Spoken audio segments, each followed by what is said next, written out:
Welcome to this video. In this video, I will introduce how the Rerun UMI series constant voltage LED controller work with the UMI Smart app.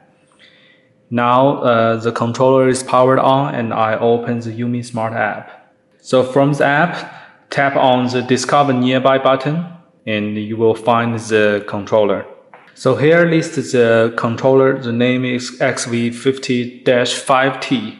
The left corner of the controller shows it's a tunable white plus RGB model. It's 5-channel and with a clock icon means it has the timing play function. Now I tap on the controller icon, then there is a pop-up menu and the first one said add to. That means to add the controller to a project. And the second one is identify. When you tap on the identify, the controller indicator and also the light will flash to make identification. And the third one is to change function. Here lists 5 models of the controller. So this model is a 5-channel one. It can be used from single color to RGB plus CCT. So now the model number is XV5-5T, that means 5-channel. We can go to XV50-3T. Let's have a try. In the app, you can find the model number is changed to XV50-3T and also the icon for the controller is changed to the RGB icon. Okay, now I changed back to 5-channel. Okay. Now the model number is switched back to RGB plus CCT. I open the menu and to see the next. The next is change settings. Tap on the change settings. And so here lists a menu for the PW frequency. And these settings are from the controller. So different controller may have different settings here. The XV50's PW frequency can be adjusted in a very wide range. The default is 1K, and we can adjust from 498 Hz up to 20.9 kHz, so it's a very wide range. The PW frequency can fix some issue of flickering or noise, because in some application it may have some audible noise if the frequency is low or some flickering problem. So you may change to different frequency to see what's happened. With higher frequencies, noise and flickering issue will be less, but the efficiency for the controller will also drop. So if you don't have any flickering or noise issue, please do not change the frequency to high frequencies. The next menu is device information. The device information is some model number, version, MAC address. And this last one is initial test setting. This function is to test the controller before you make it to any project. So you can make a preview of the product and to check if it can work or not. Okay, let's go back and add this controller to a project.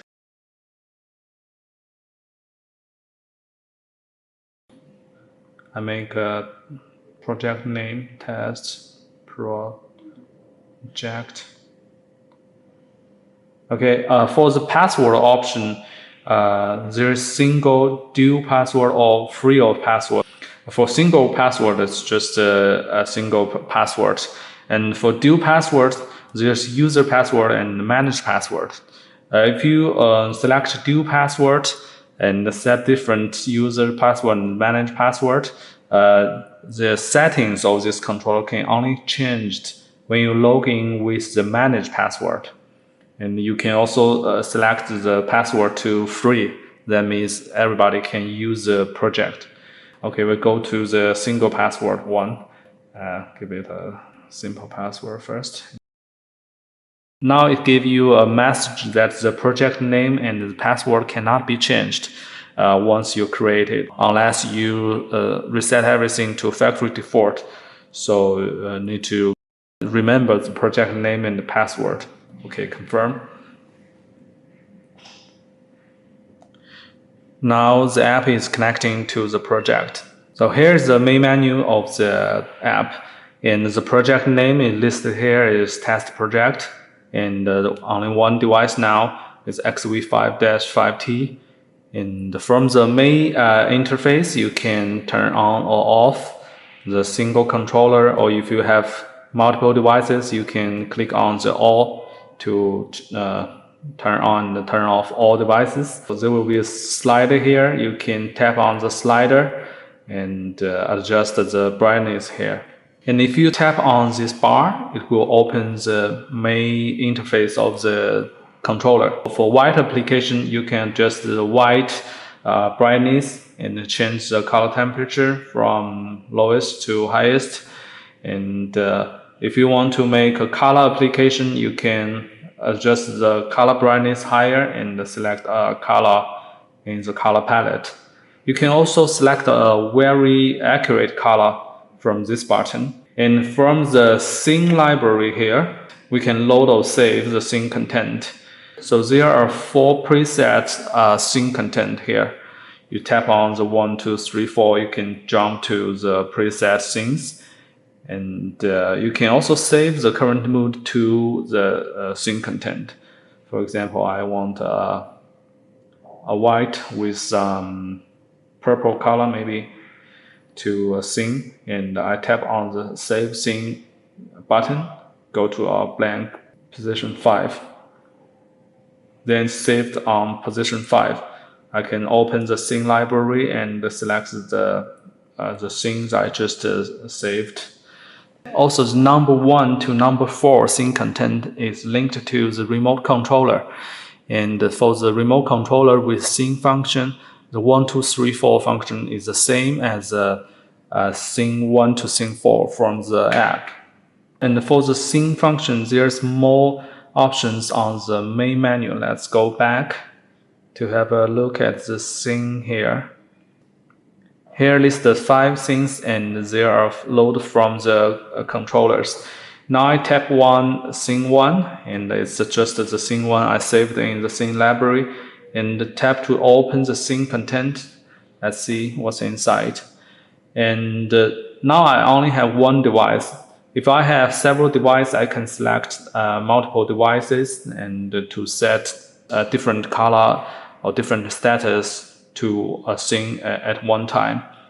I can change the brightness here, or maybe change the color, and even the on-off status to save it to the scene.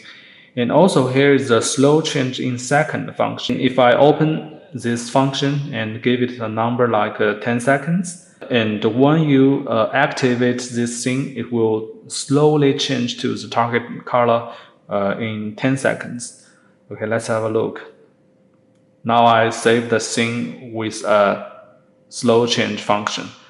This logo is to show the slow change. And you can also change the scene name by press bar.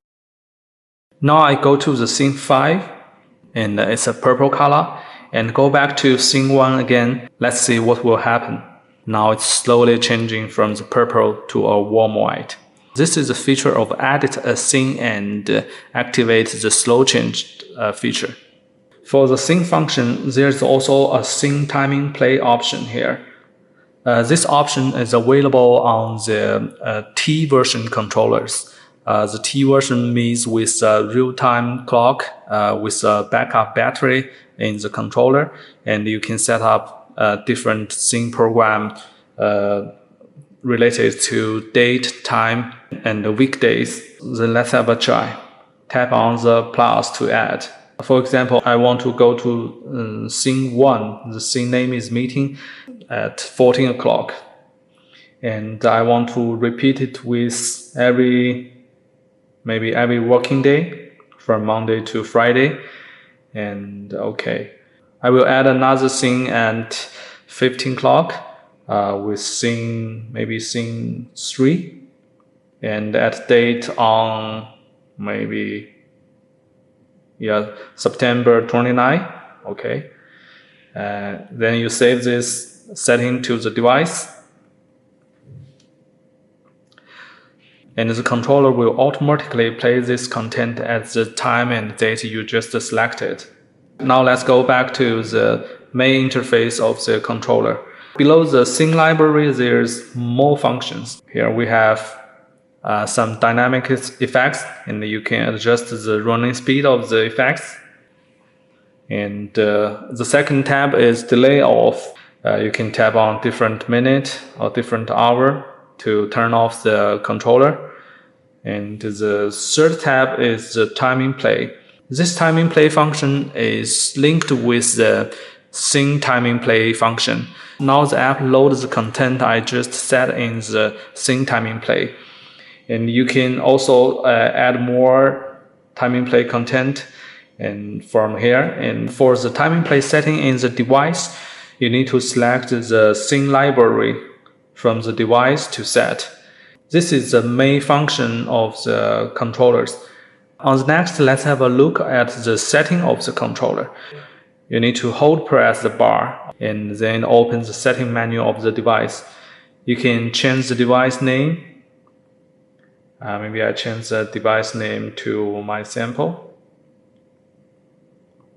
You can select the power on status, and the default is last status. That means if you turn off from a red color last time, next power on, it will be still red color.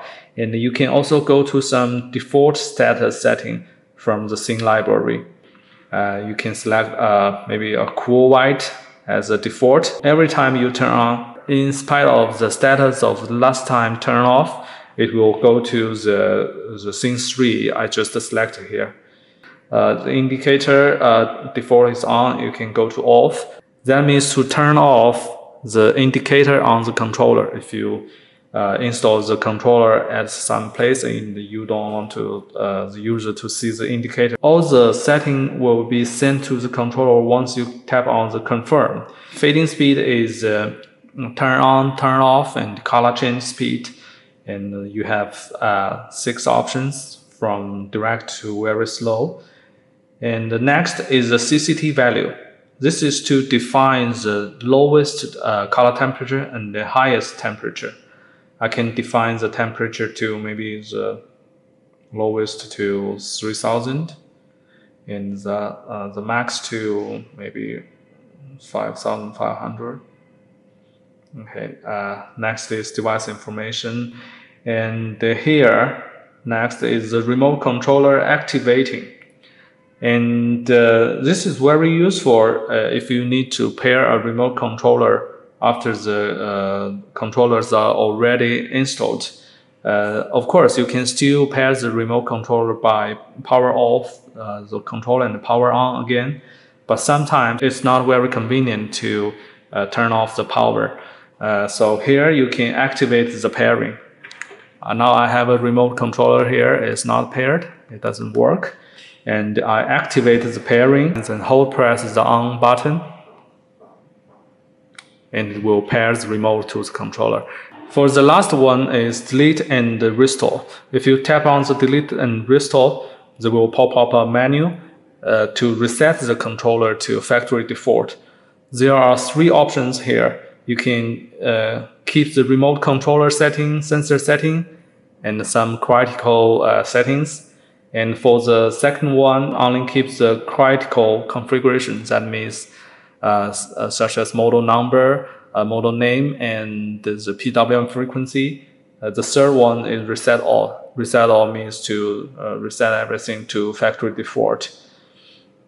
After all the setting is done, press on the confirm and save all the settings to the controller.